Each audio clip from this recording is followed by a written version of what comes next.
ஓம் அகதீஷாய நமக. ஓம் சிவமகா வாலிச்ச திருவடிகள் போற்றி.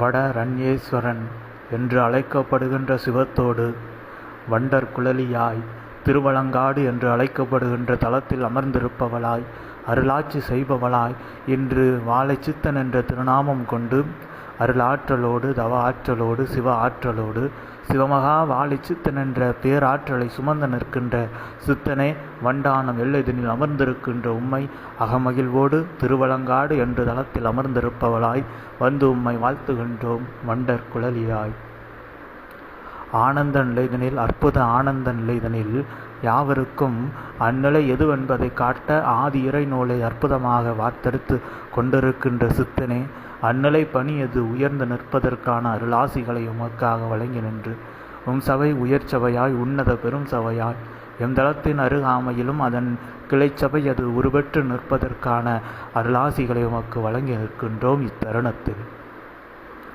சித்தனே, உம்முடைய தன்மை என்பது ஒரு சேரில் பூத்திருக்கின்ற செந்தாமரை போன்றது. அவ்வாறு சேரில் பூத்த செந்தாமரையாய் இன்று நீர் இருக்கின்றீர். உமக்கு கீழ் அச்செந்தாமரை உருவாவதற்கான கிழங்காக இருப்பது உம்முடைய ஆன்மா.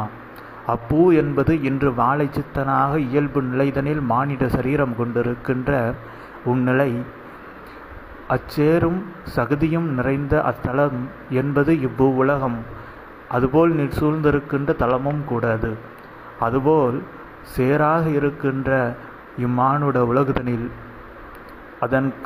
அதன் அடியில் செந்தாமரை கிழங்காக அமர்ந்து இன்று செந்தாமரை பூவாக வாழைச்சித்தன் என்ற நாமத்தில் பூத்திருக்கின்ற சித்தனே, இந்நிலையின் மூலமாக நீர் ஒன்றை செய்து கொண்டிருக்கின்றீர். பூத்த செந்தாமரை அது காயாகி பின்பு அதிலிருந்து விதைகள் உதிர்ந்துவிடும். அவ்வாறு உதிர்ந்துவிட்ட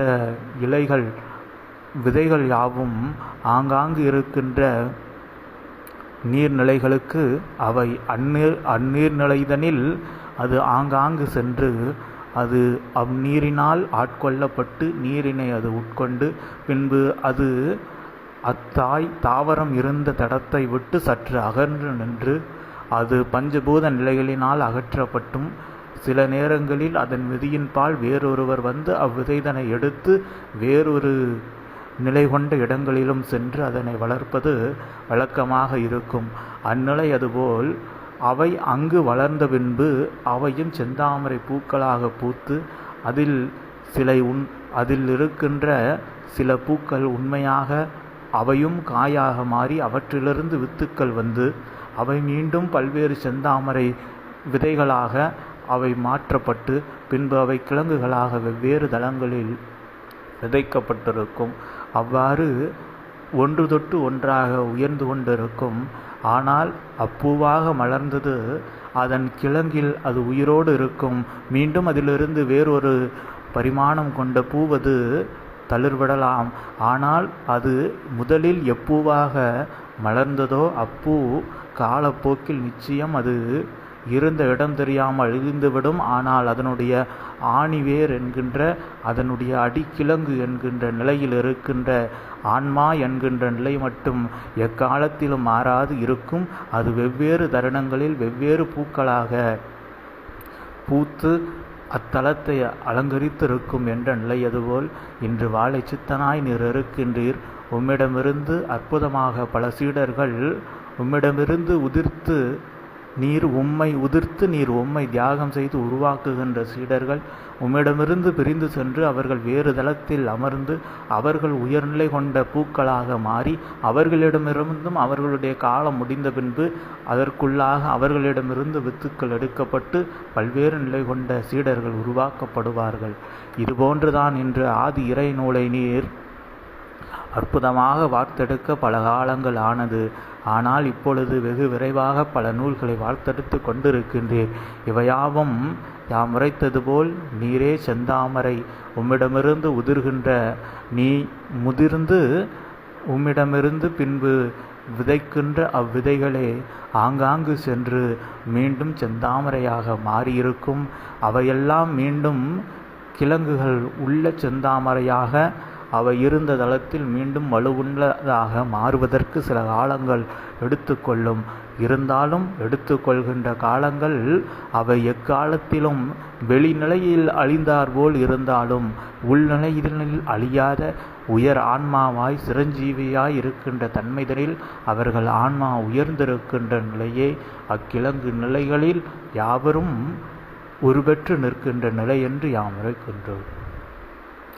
சித்தனே, ஒவ்வொரு நாளும் ஒவ்வொரு வேளைதனிலும் ஒவ்வொரு பரிமாணத்தில் சபையை ஒவ்வொரு நொடி பொழுதிலும் ஆற்றலை பெருக்கிக் கொண்டிருக்கின்ற நீ அவ்வாற்றலை அது பெருக்குகின்ற நிலையை விட அதிவிரைவாக ஒரு ஆற்றல் உம்மிடம் வருவதற்கு எவ்வளவு நேரம் ஆகின்றதோ அல்லது எவ்வளவு காலம் ஆகுகின்றதோ அதனை விட மிக குறுகிய காலத்தில் அவ்வாற்றலை பலருக்கு பகிர்ந்து கொடுத்து கொண்டிருக்கின்றாய். அந்நிலையின் மூலமாக சபை சூட்சமத்தில் அதிவிரைவாக பல சீடர்களை ஒன்றிணைத்து சேர்த்து கொண்டிருக்கின்றது. அந்நிலைகளெல்லாம் இயல்பில் வந்து சேர்கின்ற பொழுது உமக்கான உயர்நல் சீடர்கள் வந்து சேர்வார்கள், வந்து கொண்டிருப்பார்கள். தொடர்ந்து அவர்கள் ஆற்றல் உம்மிடமிருந்து அவர்கள் பெற்றதாக இருக்கும். பின்பு அவர்கள் உம்மீது கொண்டிருக்கின்ற நம்பிக்கையினால் மேலும் பல்வேறு ஆற்றல்களை பெற்று இப்பூ உலகமதில் ஆதி இறைநூல்களாக அற்புதமாக வலம் வந்து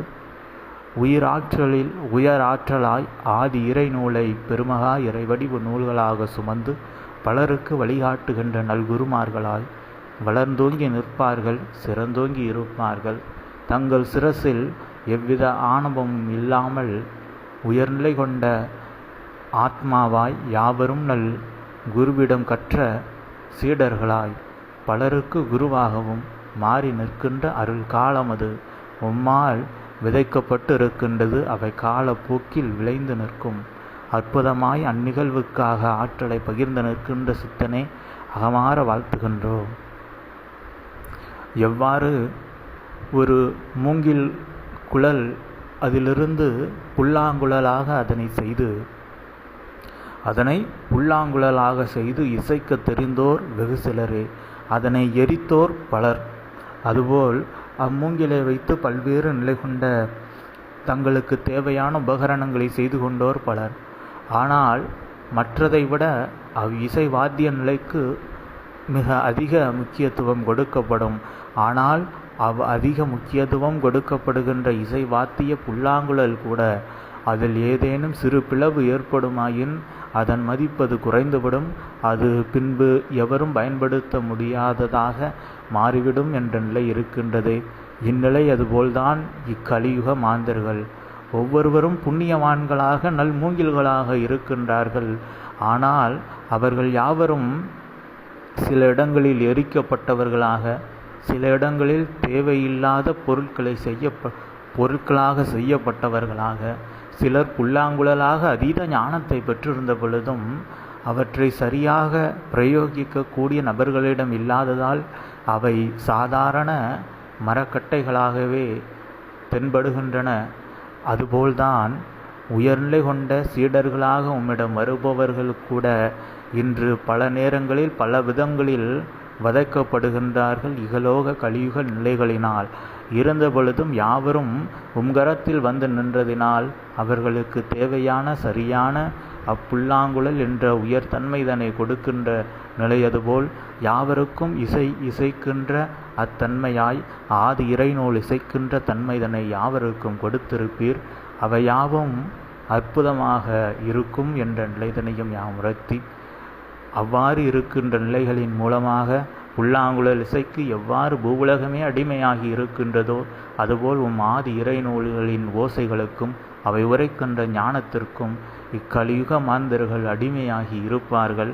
அவ்வாறு இருக்கின்றோர் யாவரும் தம் அடிமனதில் உண்மையாக ஏற்றோர்களாய் வளம் வந்திருப்பார்கள் என்ற நிலைதனை அகமாற இவ்வேளைதனில் வளமான வண்ட குளறியாய் உமக்கு உரைத்ததில் ஆனந்தம் கொண்டு அமர்கின்றோம். சித்தனே, எக்காலத்திலும் எந்நேரத்திலும் எம்மை அழைக்கின்ற தருணத்தில் யாம் அருள்நிலை சக்தியாய் வந்து உமக்கு ஆசி வழங்கி நிற்போம் என்ற வாக்குதனை கொடுத்து செல்கின்றோம்.